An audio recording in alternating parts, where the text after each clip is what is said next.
ایک روایت کے مطابق لفظ کشمیر کاش اور میر کا مرکب ہے۔ کہا جاتا ہے کہ کاش حضرت سلیمان علیہ السلام کے شاہی دربار میں جنات کا سردار تھا، جبکہ میر پریوں کی سردار تھی۔ جب حضرت سلیمان علیہ السلام کا بیڑا ہوا میں اڑتا ہوا خطہ کشمیر سے گزرا تو سلیمان علیہ السلام نے پانی کے ایک وسیع ذخیرے میں موجود پہاڑ کی خشک چوٹی پر اس بیڑے کو اترنے کا حکم دیا۔ چنانچہ یہ بیڑا اترا تو آپ نے دیکھا کہ آس پاس حد نظر تک پانی ٹھہرا ہوا ہے۔ یہ خوبصورت منظر دیکھتے ہی وہ اش اش کر اٹھے۔ انہوں نے مصاحبوں سے مشورہ کیا کہ اگر اس جھیل کے پانی کو خارج کر دیا جائے تو اس کی تہہ سے خوبصورت سرخیز وادی نمودار ہوگی جس میں انسانی آبادی ممکن ہوگی۔ چنانچہ سوال پیدا ہوا کہ اس جھیل سے پانی کیسے خارج کیا جائے۔ جنوں کا سردار کاش جو اس اجلاس میں موجود تھا، اس نے پیشکش کی کہ وہ یہ فریضہ سر انجام دے سکتا ہے، لیکن اس نے یہ فرمائش کی کہ اگر وہ یہ خدمت سر انجام دے تو شاہی دربار میں موجود میر پری اس کے عقد میں دے دی جائے۔ حضرت سلیمان علیہ السلام نے اس کی یہ فرمائش پوری کرنے کا وعدہ کیا اور اسے حکم دیا کہ وہ اس جھیل کو خالی کرے۔ چنانچہ اس جن نے اپنے طلسماتی عمل سے 12 کا پہاڑ کاٹ دیا، جس سے جھیل کا پانی خارج ہو گیا۔ حضرت سلیمان علیہ السلام نے اپنا وعدہ پورا کرتے ہوئے میر پری اس کے عقد میں دے دی۔ یوں کاش اور میر کی نسبت سے اس خطے کا نام کاشمیر رکھا گیا، جو صوتی تغیر سے کشمیر بن گیا۔ سری نگر کے عقب میں کوہ ہرمکھ کی چوٹی پر تخت سلیمان اس واقعے سے منسوب ہے۔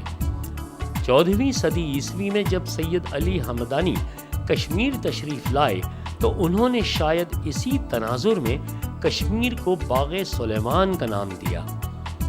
درجہ بالا تشریحات اور روایات سے اس امر کا بخوبی اندازہ لگایا جا سکتا ہے کہ خطہ کشمیر تاریخی، تہذیبی اور ثقافتی اعتبار سے کتنی عظمت اور وسعت اپنے دامن میں سمیٹے ہوئے ہے۔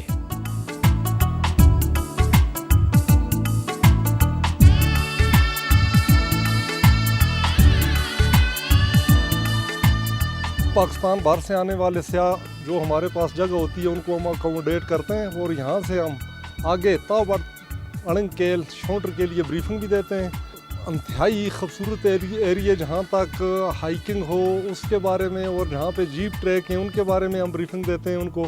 اور یہاں پہ کوئی بھی ایک ٹورزم ڈپارٹمنٹ کا ٹورسٹ موٹر لیس سے ہٹ کے لوگوں کے پرائیویٹ گیسٹ ہاؤس ہیں، یہاں پہ آنے والے سیاح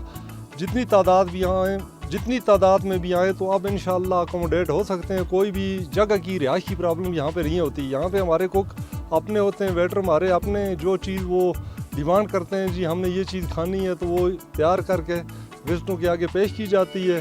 ہمارا عملہ انتہائی، بلکہ پورا نیلم ویلی انتہائی جو ہے نا وہ اخلاقی قدروں پہ گریڈ لوگ ہیں، لوگ وزٹوں کے ساتھ تعاون کرتے ہیں۔ یہاں پہ کوئی سیکورٹی رسک نہیں ہے، یہاں پہ اور کوئی پرابلم نہیں ہے، کمیونیکیشن ہے، بجلی ہے، روڈیں ہیں۔ انتہائی خوبصورت ایریا ہے جس کو تاریخ میں مشرق کے حسن کی ملکہ کہا گیا ہے۔ میں پاکستان بھر کے سیاحوں سے ریکویسٹ کروں گا کہ وہ آئیں، وادیہ نیلم کو دیکھیں اور انجوائے کریں۔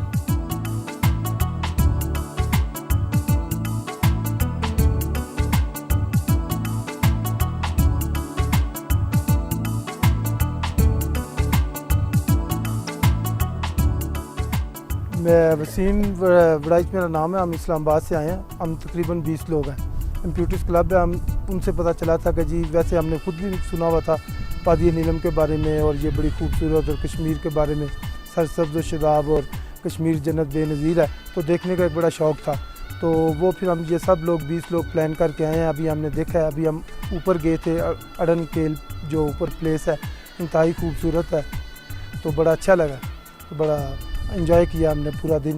ہم ہائیکنگ کر کے گئے ہیں، 2-2.5 گھنٹے کی ہائیکنگ تھی جو ابھی ہم ادھر سے گئے ہیں اوپر، تو ابھی ہم لوگ واپس جائیں گے اور کنڈن میں اسٹے کر کے، وہ اس کا بھی سنا بڑی اچھی پلیس ہے، کل ہم لوگ واپس چلے جائیں گے کنڈن شاہی۔ ادھر کی پولیس انتہائی کوآپریٹو، کسی بندے نے ہمیں تنگ نہیں کیا، آرمی والے بھی بڑے کوآپریٹو ہیں، ہر جگہ پہ پراپر چیک کیا گیا لیکن کسی کو تنگ نہیں کیا گیا۔ تو سیکیورٹی وائز میں سمجھتا ہوں کہ جیسے ہمارے کنٹری میں یہ ایک سیکیورٹی کا ایشو ہے،